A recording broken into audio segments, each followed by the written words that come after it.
Going on, Falcon fan? This your boy Ricondo. Come back at you with another video. So today, training camp day 3. I'm going to give you my insight of what I saw out on the field, and then we'll talk about some of the interviews and things from the coaches and the players. So guys, before we get into the video, if you have not already, go ahead and please subscribe to the channel. Please hit the notification bell so you know when I drop another video. Please hit the like button so I know you guys right here to talk about. Then please share my video throughout the YouTube universe so more people can come in here and we talk about these Atlanta Falcons. So guys, like I said, it was exciting. It was not that hot today, which was pretty good. The sun did start to come over the trees later on in practice, but overall I thought it was a good day for the guys to be out there getting better. Um, and I'll just tell you some of the things that I saw and what I liked and what I did not like, from day 3. Of course, it's just day 3. So the first thing I can say is the defense won the day. Right? Those guys look more locked in on 7-on-7 and 11-on-11 when they did situational football. Um, some notable guys that stood out to me today from the defensive standpoint was Richard Grant. Richard Grant, he had a lot of great plays out there. One in particular, I don't know if you guys seen it out there, playing the end zone against Kyle Pitts, where he had a pass defense. It was good, good contest. He was right in zone with Kyle Pitts. Kyle Pitts went up to get it. He knocked it out. I mean, just a great play by Richie Grant. He made a lot of more other plays out there on defense. So he's one of the defensive players that I thought stood out today. And then a rookie that I thought played well in coverage was Troy Anderson. He was all over the field. He made a lot of great plays, especially in coverage. He was running with the twos going up against Desmond Ridder, but I like the way he played overall. So those two guys definitely stood out to me from individual standpoint. But as a defense as a whole, you can tell that the focus is to be better with their run defense. You can see where it's a big emphasis from Dean Pease to make sure these guys are trying to be locked in on playing that run defense. And then when they went to the situation in 11-on-11, you can see where it was third down plays. They just look more amped up. They look more pumped up to actually to try to get the win on those plays. If you was out there, you could see. And at the end of the day, they won. I mean, the offense eventually had to do push-ups because they lost that situation. So I felt like the defense won the day. So that's a good thing. You hate to say that when they're playing because your offense playing against your defense. Then when you say the defense won, then you say what's wrong with the offense. I just felt like the offense just was a little off today. I still saw a lot of good things from our offense. I just thought the defense was more into it. They looked like they was more locked in, and so that's a good thing. We always want our defense to play well, and today I think they kind of outshined the offense. But let's get into the offense. We're going to talk about some of the things the offense. Let's go to our 2 quarterbacks first. You can really see the experience that Marcus Mariota has, over Desmond Ridder right now, which is okay. It's still just day 3. Of course, they went through all the offseason workouts and stuff, but you can just see that experience that Marcus Mariota has over Desmond Ridder. Of course, Marcus Mariota is still running with the ones, and Desmond Ridder is still running with all the 2s and 3s. So that's going to be expected. Like I said, it is day 3, but you can definitely see that. You can see Marcus Mariota mobility, his athleticism. He did take off on a couple times when they was going through the 11-on-11 drills. You can see where he got out the pocket and he was able to scramble. That's going to be a lot of good things that they can utilize this year. Of course, Matt Ryan wasn't known for his scrambling ability, so he had to get rid of that ball or take a sack or something like that. But in this instance, you can see where Marcus Mariota is definitely going to be able to utilize his legs and get out the pocket and maybe prolong plays or things like that. So I was excited by that. Desmond Ridder, like I said, you can tell he's still a rookie. He's still trying to get some of the things down. Arthur Smith actually put pull those guys back in the huddle a couple of times because it was a procedural penalty or something like that, something that he didn't like. So he stopped the play and made them go back in the huddle. So you can see that right now Desmond Ridder is still learning, which is a good thing. Like I said, it's day 3, but you can just see the experience that Marcus Mariota has, and his little bit more command over the offense right now than Desmond Ridder. So we just have to see what that looks like, probably next week or something like that. This is the first day. They'll be finishing up the first phase of training camp tomorrow. And then on Monday, the second phase, of course, they'll have Sunday off. So on Monday they come in, and that'll be the first day in pads. I can't wait to see that as well. All right, let's talk about a couple more guys. Cardero Patterson. Cardero Patterson looked great today. He did have a couple of runs out there. I mean, you can't really tell how successful a run is with that pass on, because if the guy touched them, they feel like they made the tackle or whatever. But Cardero Patterson did look good. He was running with the ones, and he most of his all his snaps for the most part came out the backfield. So looks like he's right now slated in as the #1 running back for this team, and that's where he took most of his snaps today from the running back position. And like I said, he definitely looked good back there. He ran the ones with Damian Williams and a surprise Caleb Huntley. Once again, they had Huntley in there yesterday as well. So Arthur Smith's definitely getting Caleb Huntley all the opportunities he can to actually to make that running back room. So he's a big body running back that could definitely, if he could get it up here and be able to protect on third downs, being able to catch the ball out of the backfields, it could be an opportunity for Caleb Huntley. But today he was running with the ones again, like I said, with Cardero Patterson and Damian Williams. But I do want to say something about Tyler Algier. Tyler Algier was running with the second and third team, but that's a big dude, man. It's gonna be exciting to see when he get in pads. Of course, I'm pretty sure, like I said, they're giving Caleb Huntley his chance, but I still think when it's all said and done, Tyler Algier is going to be getting a lot of carries for this team. That's, like I said, it's a big guy, not height wise, it's my just his stature. You can tell that when nobody's not going to want to tackle this guy when he start putting those pads on and start breaking tackles. So that's going to be excited to see from Tyler Algier. And then the last two guys I'm gonna talk about is of course Drake London and Brian Edwards. Drake London looks so smooth in and out of his breaks. He's still a rookie, still learning how to be able to just stack his defenders on the deep pass. I think Marcus Mariota actually kind of overthrew him on one play, but he was able to get past the defender, and he was open. Like I said, Marcus Mariota. So that chemistry and that timing is definitely something those guys need to work on. But he made a lot of great catches, especially in the 11-on-11 and the 7-on-7. So Drake London looked good. Like I said, the most impressive thing I saw from Drake London was the fact that he was able to get in and out of his breaks on his routes. It was so smooth. It looked natural to him, like he wasn't stressing, he wasn't pressing or anything like that. The same thing could be said about Brian Edwards. One thing I liked about him is his ability to make tough catches.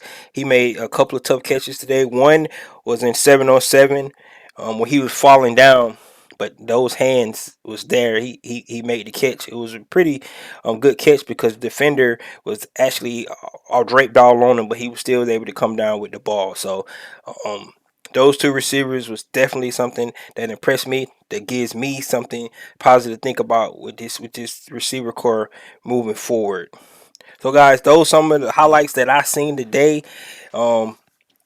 I was trying to take videos. I got to get used to doing that because some of the videos that I took, I didn't like the way they looked.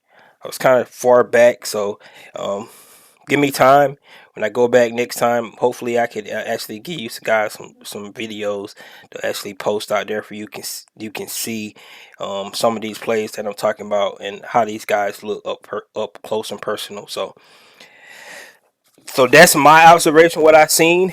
However, after that, the coaches and the players talked about day 3 and some of their thoughts, what they was trying to get out today.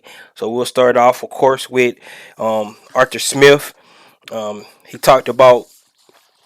mentioned about giving some of the younger guys more reps today because in day 3 and some of those older guys took the day off. So that could be the reason why we start players like Kayla Huntley out there.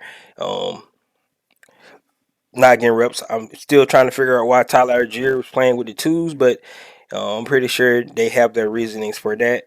But Arthur Smith talked about, just still getting in a rhythm, going day 1 to day 2. I think he kind of felt the same way I felt about the offense. He kept saying that some of the little guys, like, they needed some energy for pickup, and that's what I could kind of tell from an offensive standpoint. These guys need a little pickup. I think the defense was pumped. They was amped. They want to stop the offense from doing anything. So that's a good thing. You just got to see that competitive going both ways, and I think it'll be a better team overall if we start to see that competitive going both ways. Like I said, he talked about Richie Grant. Um, Brought up Richard Grant about how he definitely got put into a sticky situation last year coming in to try to play slot when Isaiah Oliver went down. He also mentioned Darren Hall had to do the same thing. Of course, we talked about they was trying to piecemeal that slot position to go in, but he said he think that actually helped both of those guys coming into this year with their experience that they had trying to play that tough, because that's one of the toughest positions to play is slot corner in the NFL, because it's all kind of different types of receivers, tight ends, running backs. Um, so it's kind of hard to play that slot position. Talked about how Drake London, I mentioned him, still young, still got a ways to go. Of course, he's a rookie. Drake London even mentioned that yesterday. Still learning, still learning. Day 3. It seems like it's been longer, but it's only been 3 days. So um, I'm really impressed about these young rookies so far. We heard from Kyle Pitts today. Kyle Pitts, he just looked like a natural out there. Of course, I did mention Kyle Pitts because I don't think you guys would be surprised that he make plays.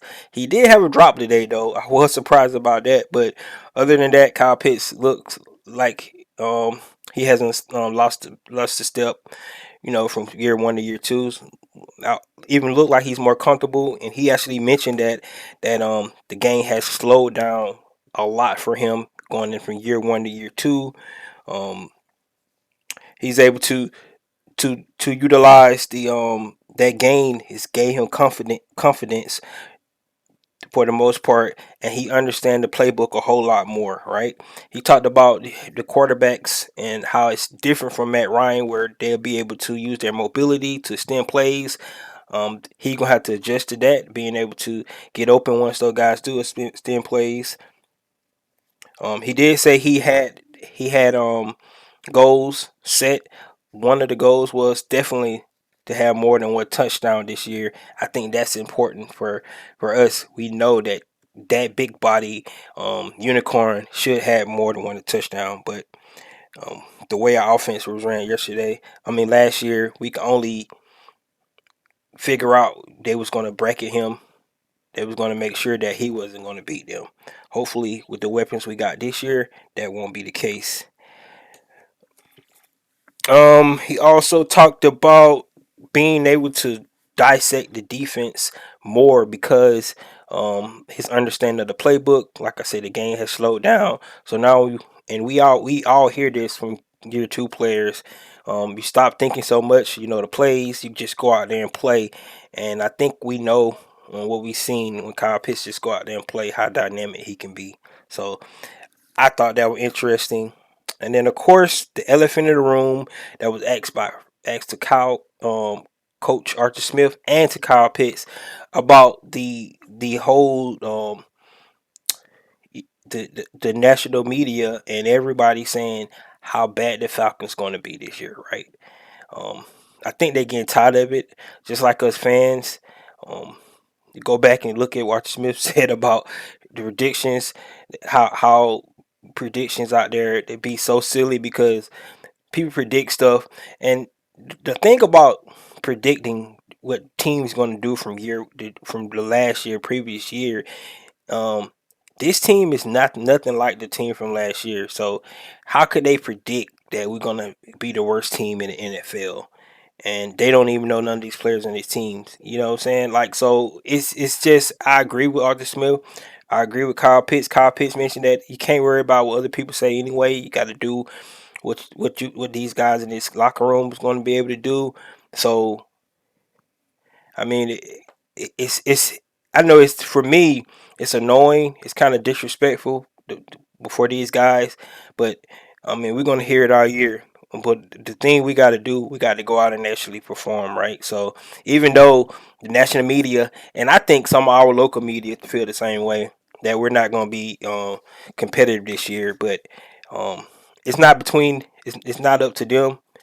It's up to those guys, those 48, those 53 guys that's going to be on the roster, and they gonna have to go out there and show and just shut everybody up at the end of the day. We heard from Isaiah Oliver as well. He talked about ramping back up, coming back from his injury that he had last year. He said he felt like he had found his niche before he got injured, and I think we all could see that where he actually had found the position, the defensive scheme, everything that was clicking for him before he actually went down. He says his plan is to actually come out and pick up where he left off, even be even better than that. Um, that's all we can hope for from Isaiah Oliver. He only got a 1 year deal, so this is like a contract year again for him, just like it was last year. So if he could definitely pick up the way he left off, I think that's going to bode well for us as a team. Because if you go back to those first couple of games when he was in there, I thought the defense looked different. Um, and then we just talked about having guys like a Richie Grant and then Darren Hall come in, and even the Avery Williams come in to try to fill that position, that void that was left by Isaiah Oliver going down. The next guy we talked about is that talked today was Felipe Franks, and Felipe Franks. Um, I can be honest, just looking at Felipe Franks, he looks natural as a tight end, and that's kind of weird. A guy who's never played tight end his whole life until these last year and a half. He played sparingly last year, but coming into training camp this year, being tight end, he looks very natural. You can see the athleticism that he has. They talk about he was athletic, but I wouldn't. I just would be honest. I am impressed about him going out and catching routes. Of course, being a tight end, he's definitely gonna have to be able to block as well. And he mentioned some of the things that, of course, his brother is a tight end in the NFL. He worked with his brother all season trying to learn the tight end position. Just looking at how you block, how you set up the running game, pass protection, all these things that a tight end does that of course he's not familiar with. He's not ashamed to go out and ask questions. He's been picking the brain all our tight ends in the room. Um, it's definitely gonna be a long shot for Felipe Franks to make this team at a tight end because he's so raw at it. But his athleticism and his willingness to try to learn it is impressive. His teammates, his coaches have all mentioned that about him. And then you just listen to him interview today. It's not about him. He mentioned it was about the team. Um, I can see him eventually moving maybe to tight end and learning that role because like I said, his athleticism, he looks so natural doing it in his routes and things like that. But it's so much he don't know.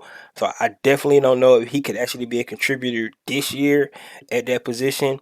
Um, if they can keep him around, maybe on the practice squad or something like that, I think it'll bode well in the long run for Felipe Franks, but he is impressive to be a quarterback moving transitioning to tight end and then looking so fluent.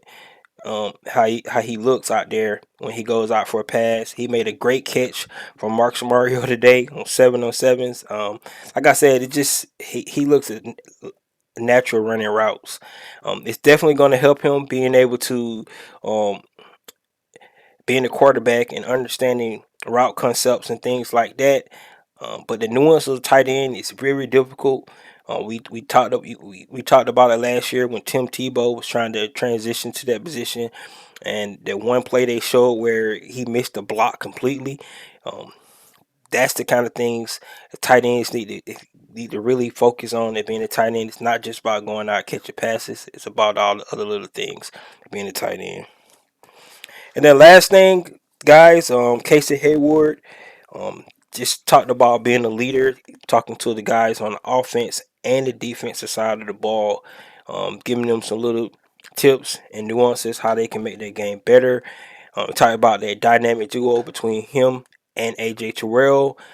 They haven't talked about traveling corners right now. I don't think they need to do that because I think they both good, so it don't matter who lines up with which receiver. I think both sides is going to be solid, and then this young secondary, um, those two guys going to be the anchor for this secondary. Those two corners. We're gonna have two young safeties playing in the back. We have Isaiah Oliver holding down that slot position. Then our two anchors on the outsides. Um, it's definitely going to be our strong suit for this defense. So um, I just I like the way um, Casey Hayward's coming in, giving his wisdom, um, and leading these young DBs in this DB room. And guys, that's all I have for today. Like I said, it was exciting. Wasn't that hot? The next time I'll be out there is on the Monday, the 1st, when they go into pads. I'm definitely looking forward to that. Um, to see what these guys going to be do. They got one more day before they have a day off, day 4. So be standby looking for the report from those guys.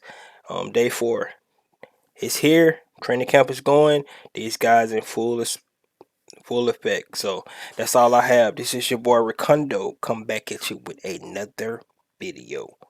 Peace.